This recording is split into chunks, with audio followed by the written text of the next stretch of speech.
Next target is the Toronto Sun. Should be an opinion piece. Subterfuge and conjecture. Simple as that. Okay, so this is 4 hours ago. We're now on March the 28th. Just after the yard arm. Not the one midday. Just saying. Long day today. Nonetheless, this is where we're at. Okay, so who are we going to listen to now? We got a couple of new cast of characters. Now, this was just recorded apparently 4 hours ago. And we'll see who we got here. Well, it's been a few days, and the leaders are out there. The campaigns are roaring. But are you paying attention yet, Canada? Okay, Batra's burning questions. Now, Batra, she used to work on the campaign of the Ford brothers. I think they were both brothers. I met Rob actually when he was counselor before her tenure and before he became mayor. He was a good counselor. Mayor material? No, not him. But nonetheless, here we have Mademoiselle Batra. Take it away. Hello, I'm Adrienne. Oh, before we get any further, yeah, it's Adrienne Batra, editor-in-chief. Now, what you have to understand at the Toronto Sun, just like the National Post, is owned by an American hedge fund. And part of their mandate is to promote conservative policies around the world. This is what they're doing. So this is why you have a conservative slant. But Batra's always been conservative. That I can tell you. Peter Worthington was as well. You might know him. Founder of the Toronto Sun, after all. Good golly, he's related to David Frum. Now, I knew Barbara Frum, and also through a relation, Murray Frum, which is the father of David Frum. But I digress. Take it away, Ms. Batra. Adrienne Batra. With me are Brian Lilley and Lori Goldstein. Brian Lilley. Brian, we've Lori had Goldstein. campaign commitments. There are promises. The leaders are crisscrossing the country. Let's talk a little about, first off, how the leaders have been performing on the campaign trail. One very experienced politician, another inexperienced, I don't even know, politician, if we can call Mark Carney that, and another leader of the NDP where... Why don't you call him the Prime Minister of Canada? Because that's what he is. Sheesh. Do I have to correct everybody today? Most people aren't really paying attention. No shit. Yeah, that's kind of the problem for Jagmeet Singh. He's trying to find relevance. Even after Donald Trump announced the auto tariffs on Wednesday, he was jumping out in front of a camera right away trying to find relevance. But the sad part is for the NDP, folks aren't paying attention to him. No, it's rather unfortunate. I like Jagmeet. The guy is sincere. He means well. He just needs a little bit better. He needs a good mentor. That's what he really needs. But he is a good guy. Pierre Poilievre, he's never going to make it on my Christmas card list. Never. Guy has not got what it takes to be a leader of a country, and that's my personal opinion, and I stand by it. Him, and if they are, they're saying, oh, I think I'll go vote for Mark Carney and the Liberals instead. It's kind of a weird campaign. The polls have shown the Liberals growing over the last little while, but objectively, Pierre Poilievre has been running the better campaign in terms of being on message, being jovial, being positive, putting out very good policy each day. Now, we can discuss his policy because I think his policy is flawed.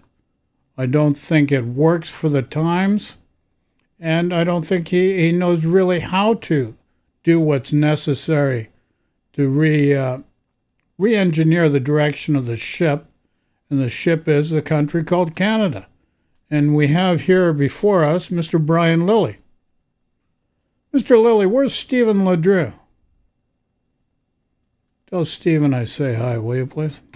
Mark Carney it's been an odd campaign. So while Poilievre has been going into the GTA in areas that the Conservatives don't hold, he went to Quebec City, an area they normally do pretty well, and now he's off to the BC Lower Mainland.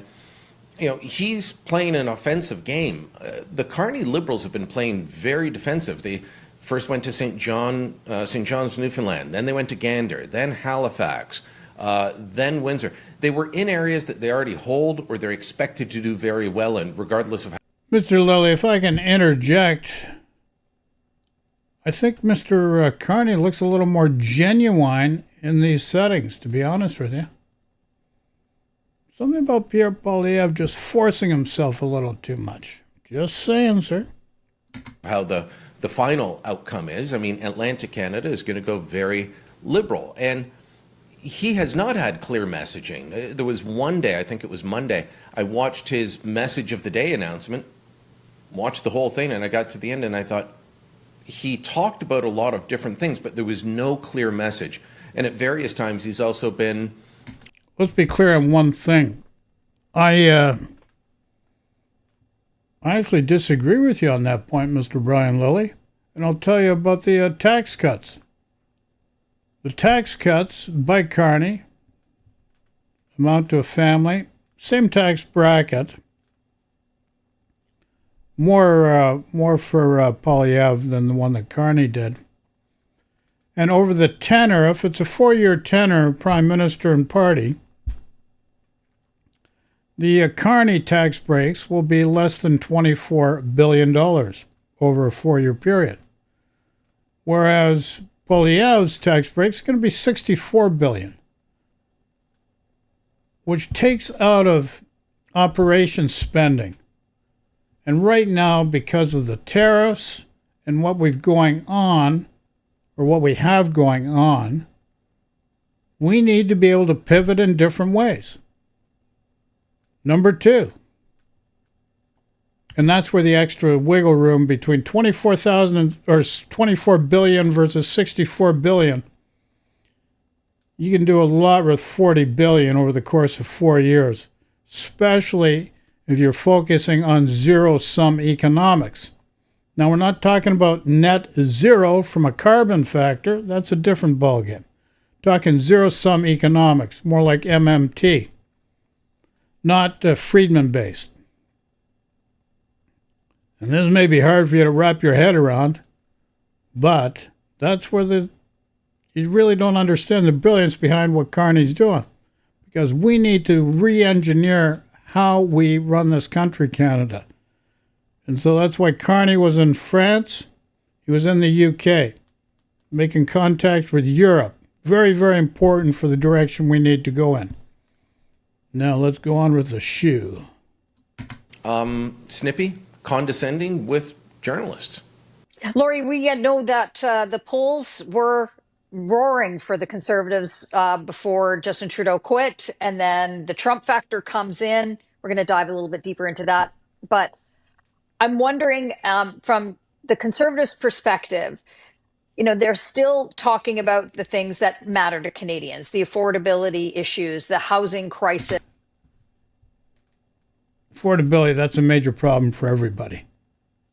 But nobody's got a solution. I just pointed out with the tax breaks, where the 24 billion, slightly under 24 billion for the tax breaks in Carney, 64 billion with Pierre Poilievre, and how important that difference is to be able to generate a different situation in Canada to more affect the affordability factor in a positive way for Canadians. And I just explained it to you.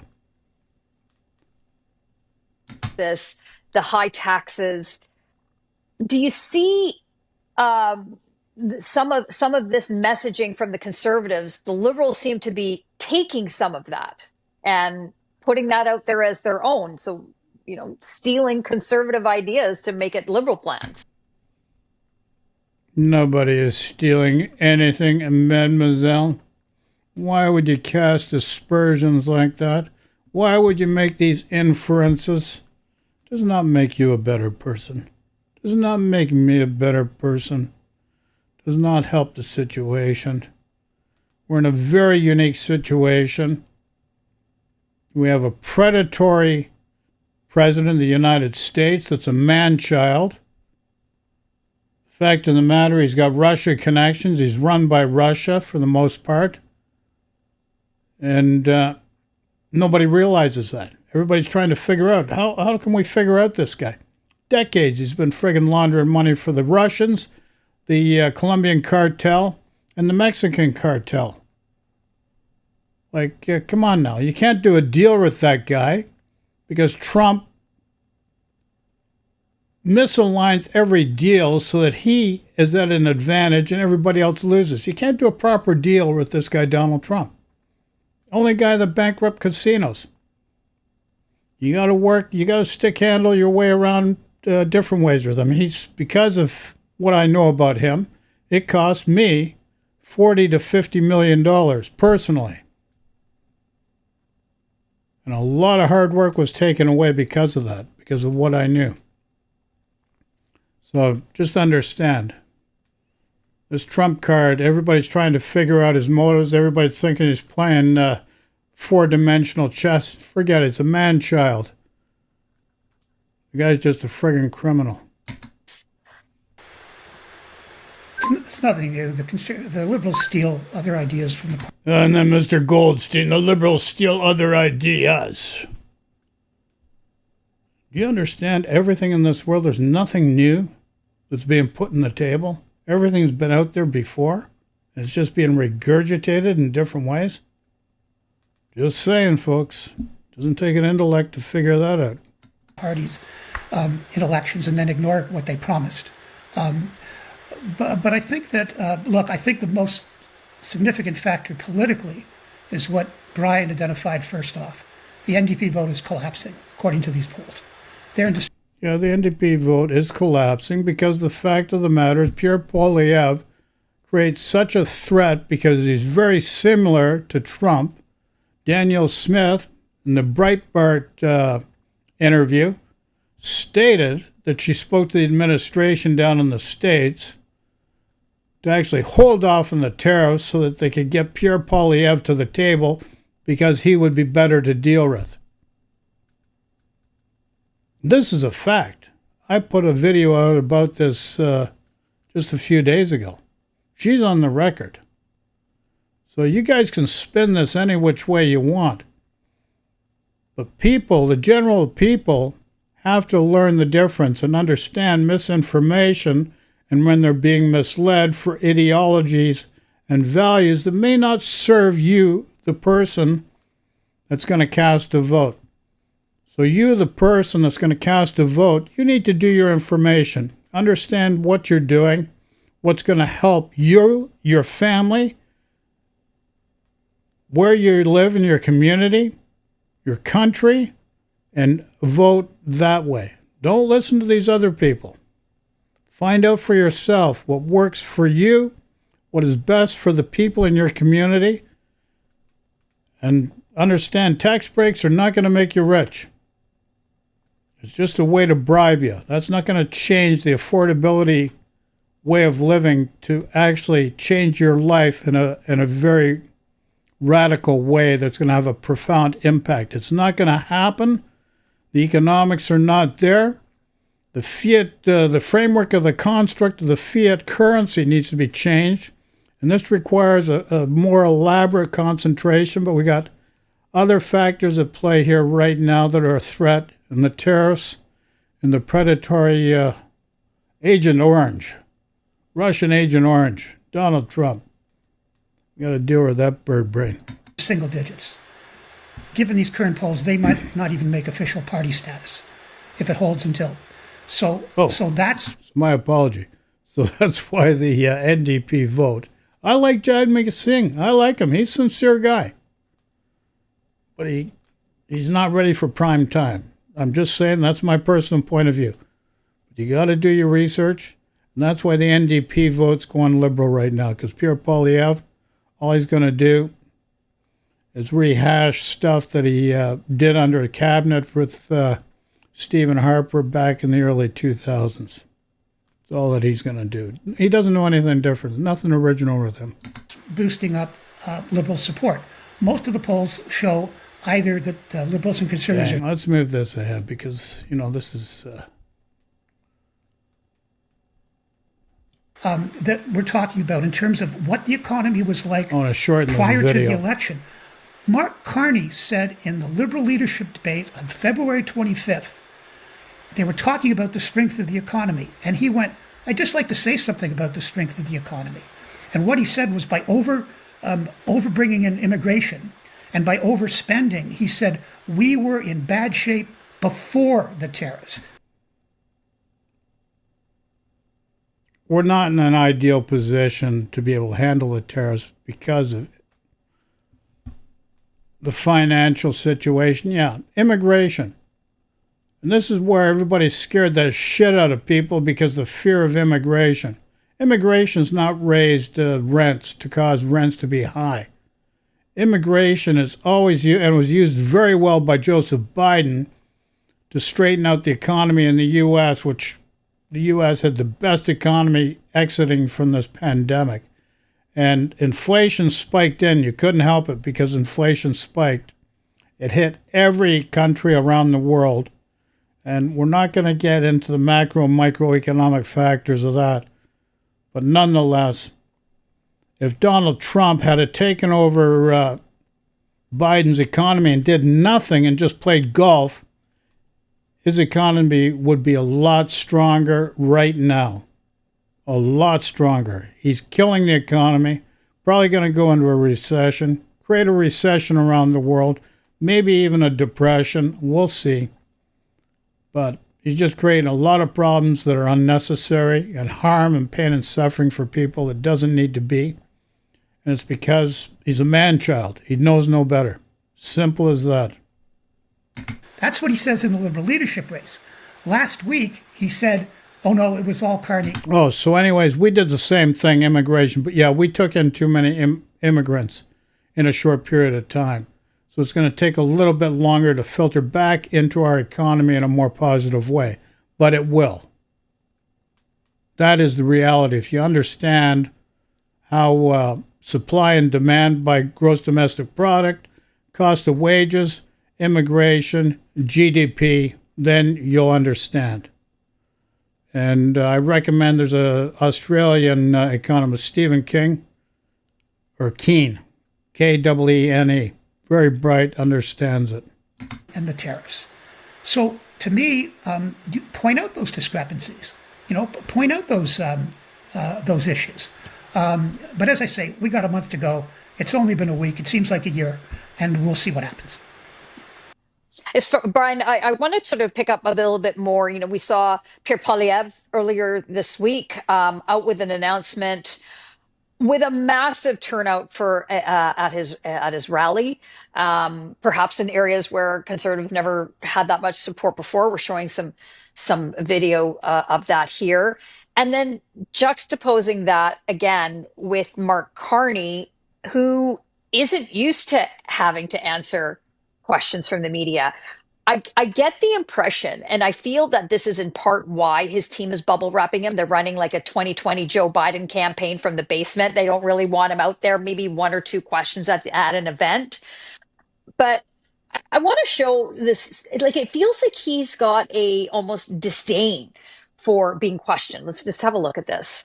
Specifically, as we throw this clip, most of these are female reporters that he's dealing with. Doesn't quite talk the same way to the male reporters. Female reporters? Come on. Look inside yourself, Rosemary.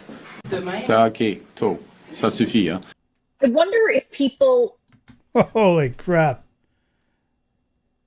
Was that even 8 seconds? So that's a very small sample size. And to maintain that gives you credibility to make an assertion or an assumption. And furthermore, it seems to be, 2 people, less than 8 seconds. Come on now. Don't buy into this stuff, folks. Care. I wonder, us in the media have such a low people have a low opinion of us in the media already. I don't know if people really care about that, but it's less about the talking to the media. It's more about, you say you are what you want to be out there for Canadians. Do you know Canadians? Are you talking to them? Are you just standing there for a photo op? On that point of does he know Canada and Canadians, he got the name of École Polytechnique wrong. He was talking about one of his own Yes, candidates. he did get that wrong. And got her name wrong, Natalie Provost. And he mispronounced her name and then said she was a survivor of the massacre at Concordia. No, it was École Polytechnique, a very different school in a different part of Montreal. And part of why that may have happened is that Mark Carney left for Harvard in the mid-1980s. He graduated in 88 or 89. The Montreal Massacre was December 6, 1989. Any of us that were in the country of old enough to know what was happening know where we were when we heard about it. Carney did not. So he doesn't know Canadians. And then, that one clip.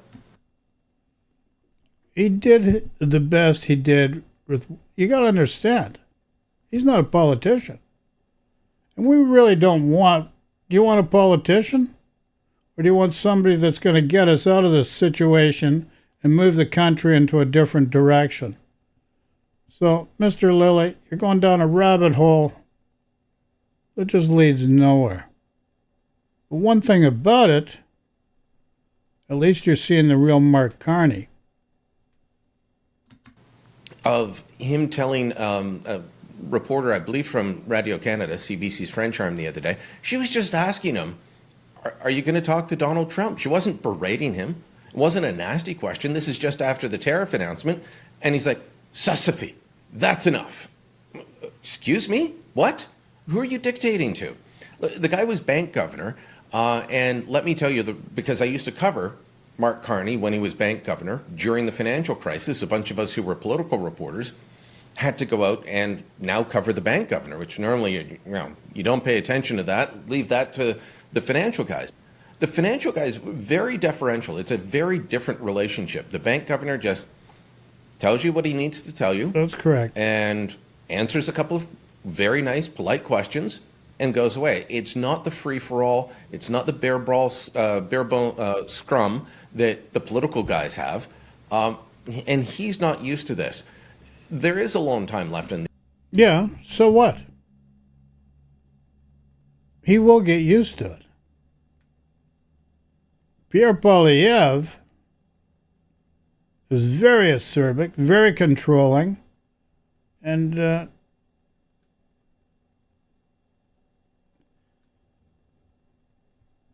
he knows that's not going to work for him now, so he's trying to behave a bit more. So we understand that. Mr. Carney will get better at it. Trust me. In the election. And but thanks for trying there, Mr. Lilley. Throwing tariff bombs into the middle of it, and Canadians see who Mark Carney is. They see that I think he's going to be destroyed in the debate, although those are pretty late. As Laurie said, it's competitive. Things could change. But there is this attempt not only to keep him from the media, but for many in the media to assist in bubble wrapping Carney, to not ask the tough questions. He was asked a few about Brookfield the other day and the tax havens, but do you know that this is a guy who has been photographed with Ghislaine Maxwell, who's Jeffrey Epstein's... Yeah, you notice she's got a tag there. This was a fundraiser. So you're trying to connect this Ghislaine Maxwell and all sorts of things. This was a fundraiser. Ghislaine Maxwell comes from a rich family. This is nothing unusual there, Brian, and you know better than that. Madam, and partied with Prince Andrew, and we know all the claims and rumors about Prince Andrew and Epstein, the lawsuits that have been launched against him. He's never been asked about that. Can you imagine a Pierre Poilievre hanging out with Ghislaine Maxwell and Prince Andrew, and nobody saying, "Hey, wait a minute, what are you talking about here?" I'm the only person in the mainstream media to have put that question to the Carney campaign. He did not address it directly. It was through an unnamed spokesperson who would only speak on background. And look, fine, you can believe his answer, but he should be asked about it and be on the record about it. Because if that was Pierre Poilievre, even after he answered it, they would dog him day after day. Carney is the most unvetted candidate for prime minister we've ever had, and too many. What do you mean unvetted? He's got a security clearance. Pierre Poilievre has no security clearance. Like you pick and choose the type of pepper you're going to add to the soup. So let's be clear on one thing. Mark Carney has a security clearance. Pierre Poilievre has chosen not to, on purpose. So in the that media doesn't work, Brian. Aren't interested in asking tough questions. Okay, Lori, let's now shift to that. Maybe not Carney and Pierre Poilievre aren't really necessarily fighting each other, but it's this fight that they have going on with the United States. U.S. President Donald Trump announced the 25% tariffs on auto manufacturing and auto parts. And my question is, did that move potentially just hand the election over to the Liberals? It's possible. The more that this is solely about Trump and the tariffs, the less energy you have for any other issue. But having said that, what's important is, okay, what are you going to do? The concern I have about this right now is that Carney is all about, he has said, look, we can't fight the U.S. dollar for dollar on tariffs. And any reasonable person knows that if this becomes an all-out war, over time, Canada loses. It's a great thing that we're all being patriotic, and I'm not mocking that. It's a great thing that people, including me, are going to the supermarket and looking for the Canadian flags. But in the real world, that doesn't move the needle. And so No, but here's what moves the needle, Mr. Goldstein. Carney has already said he's going to have a deal with the premiers by Canada Day, July 1, for interprovincial barriers, trade barriers, to be eliminated. And why is that important? Because that alone will mitigate the tariff problem. Number two, Carney has already been to Europe and started negotiating for new trade deals in Europe. Poilievre only spoke to Doug Ford a couple of days ago, and Doug Ford had already done a promotion to help out during this tariff situation with a promotion for trades, promoting trades in Ontario. And what does Poilievre do right after? The slogan guy. The guy with slogans. Boots for suits. Or suits for boots. Boots for suits, suits for boots. Like, this is not a game of slogans. This is real. It's affecting people's lives. So people, you got to learn to do your research. I'm not here to tell you who to vote for. You need to understand who you need to vote for and what the problems are and the issues are and how they can be dealt with. Already, Carney knows how to get around this. Is he going to do it perfectly? Nobody's going to do it perfectly. But fighting the Trump, no. You've got to bide your time with Trump, and hopefully you can get him out of the office before he does some serious damage. Because he is capable of doing serious damage. Because he's an egomaniac, and we're referring to Donald Trump. But we already started negotiating with the Europeans. We've been embraced by the Europeans, and this is the direction we need to go at. And already the Carney said by July 1, that's his target date, for the interprovincial barriers to be eliminated. So there is a plan to get out of this, trust me. So the concern I have is, okay, this is getting worse. The auto thing is huge. I mean, if this comes 25% in addition to the 4 or 5 other tariffs, one after the other, in early April. Now you're talking about the horror scenario of hundreds of thousands of auto workers in both Canada and the United States being laid off within days, because of the supply chains. That's correct, and it's going to affect the Americans like that as well. That, to me, was the attack on Daniel Smith, the Alberta Premier, for going on a Breitbart podcast and asking Trump to, okay, can you just put this on pause until we get to the election? Totally. Hey, hold on a sec. For the correction here. Not just put it on pause. Put it on pause so that we can get Pierre Poilievre elected, because he would be better at the table to deal with Trump, to negotiate a deal. That is the exact issue. I recorded it. She has spoken. I've got it on the record. Just go back to a couple videos. You'll hear her on the record and explaining exactly. That's what really happened. To say just to pause the tariffs, no. To pause the tariffs so that we could have our man Pierre Poilievre at the table to negotiate with Trump. That's exactly what it was. So don't sugarcoat it there, Mr. Goldstein. Legitimate request. I'm sure the Liberals would make it. And then added, because what's going on right now will hurt the Conservatives. And now she's down there with Ben Shapiro doing a fundraiser at a $1,500 a month or a plate dinner fundraiser with Ben Shapiro. We've had 2 premier get-togethers with Carney. One with Trudeau, one with Carney. She's done them both by video because she's been down schmoozing at Mar-a-Lago. Or just doing something else with the United States. Fundraising for the United States. If you take a look at the demand she put on Carney for Alberta, come on now. We need people working together to get through this, because this is the worst existential threat we've had to Canada since the Second World War. Let's get it together. None of this bullshit. And now she's being accused of treason. And it's like, yeah, but she's the only one talking about an off-ramp to this.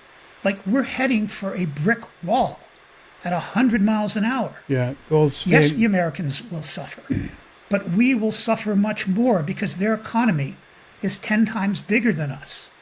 And so what I want to hear from the leaders is, okay, Trump bad, Orange Man bad, tariffs bad. Yeah, we're going to fight. We're going to, but what's the off-ramp? Because the off-ramp isn't doing election ads with Mike Myers. What do you think the off-ramp's going to mean? Do you think you can negotiate with this guy Trump? Look what he did with Iran. He reneged on that deal. Now he's saying they got to do a deal with him? Come on now. We had a free trade agreement. 2018. He renegotiated it so that he could call it his own. And he said it was the greatest deal. He's reneged on that.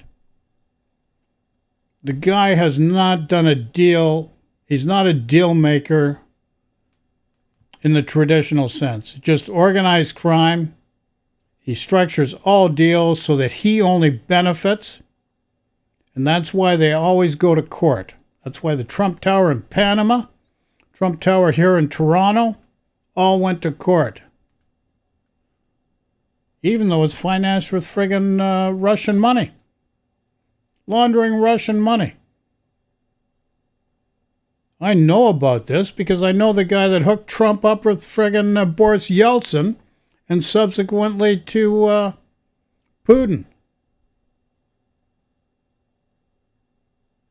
The guy I know was friggin' laundering $80 billion Canadian a month. People kill people for a lot less money than that. And it cost me a lot. But I'm still alive and still trucking. I'm telling you. Don't think you're going to work an off-ramp with friggin' Donald Trump. You got to just try to play him to your advantage as best you can. You got to work new trade agreements. And then eventually, if the United States comes around, we'll gladly deal with them. But then it'll be just like icing on the cake. So Goldstein, quit the fear-mongering. We just have to work hard and get control of the situation. Simple as that. Gets us nowhere. And so that's my concern. Whoever this benefits, and the conventional wisdom is the more Trump threatens us, the better it is for Carney. Fine. But there's a bigger issue in here. How is this thing going to end up? Where is Canada going to be 3 months, 6 months, a year from now? Because if we have a continuing trade war of escalating tariffs, our economy, I won't use the word that makes it, will be very bad. It's going to hurt. And so is the American economy. You see it with the markets. An election's no time to discuss serious issues. Nobody's talking about that. Okay, what are we going to do? We're all mad. We're going to impose counter tariffs. We're doing what we need to do. Buy Canadian in the supermarket. Be smart. Great. But this is still coming. What are we going to do? Yeah. And then what? Well, Brian, there's no question. This is arguably the most consequential election of a generation that we're going through right now at a very critical time. Our economy is not strong. Our affordability crisis remains. Affordability crisis is the same way around the world. Like, don't think it's exclusive to Canada. Why do you think you got Agent Orange, President of the United States? Biden built actually a really good economy for these guys to exit after the pandemic. Agent Orange is screwing it up. So, Ms. Batra, you do not know what you're talking about. Brian Lilley knows not what he speak of. And Mr. Goldstein, all you're doing is spreading fear. The only guy that's been doing anything is Mark Carney. He's been in Europe already, working on new trade deals.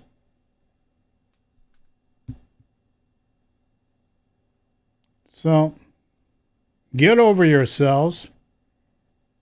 We know it's going to be a tough road ahead. This Trump thing's not going to go away. And there's going to be some collateral damage because of it. It's just the way it's going to be. Get over ourselves. Let's get what we need to do to get out of it and come out the other end better for it. Simple as that. That's all. And I think that, and then the ongoing looming threat of tariffs is absolutely there. But when you look at the public opinion polling, for Canadians, their number one motivating factor is not necessarily Donald Trump and that threat. It's their own pocketbook. It's their own affordability. I mean, you can, depending on the polls, sure, but their own affordability issues remain number one. And so, how does all this, with the singularly focused on Trump's tariffs, change the calculus in this election? Well, it's tough for the Conservatives, but I think they're going to have to thread a needle on this one. For people who view the number one issue as Donald Trump and the tariffs, which tend to be, not exclusively, but tend to be voters 55 plus, 60 plus, they're the ones who have been moving to the Liberals. Younger voters have been putting their top issue as housing affordability, the economy, inflation. They're sticking, for the most part, with the Conservatives. Yeah, but here's the thing, and I already pointed it out to you. Already the tax break that Poilievre's put on the table, $64 billion over 4 years. Carney's is less than $24 billion. Already those tax cuts are going to spike inflation. So you're just full of crap there, Brian. You do not know what you're talking about. And the fact of the matter, if the auto industry goes up, that means our GDP goes down, and it's a further inflation spike. You don't get it, buddy. And, people just have to learn for themselves. I'm not telling you who to vote for. You have to educate yourself about what's going on and make the best decision for yourself, your family, your community, and for the country too. But do your research. Don't accept anybody's word for it. Do your research, get the facts, make an educated decision. And if you're not sure, ask questions. Keep asking questions. You're not always going to get the right question to ask. You're not always going to get the right answer for the questions. But if you keep working on it, you will get a better idea of what's going on. So we're going to leave it at this. I'm not going to watch any more of this. You know, we've done enough. I don't think people really know what's going on. And this tariff situation that's dealing with the Americans right now is not going to go away in 3 months, not going to go away in 6 months. This is something we got to deal with already. And I'm going to tell you something. The construct of the financial system needs to be changed in order to change the affordability situation. If you want to change it in a way that impacts people's lives in a super positive way. But nobody, whether Jagmeet Singh, Poilievre, Carney, know how to do that right now. But based on what they do have ongoing right now to change what we're dealing with right now with the tariffs and the economy, Carney's got the best plan so far. And he's working the plan. And that's what you have to understand. But you have to do your own information, do your own research to get your own information, to make your own decisions. And that's where we're going to leave it at. And by not voting is not a good thing either. You should get your vote out there, keep informed as to what's going on, and better understand so you can actually be vocal about what your needs are, so you better understand what your needs are and how it works in real terms to actually make your life better. So I'm going to leave it like that. Love and peace to everybody. And like my buddies, if you're spiraling out of control, just nap on it. Don't fight it. It'll come to you. Take care. Talk to you all soon. Ciao for now. Love and peace to everybody.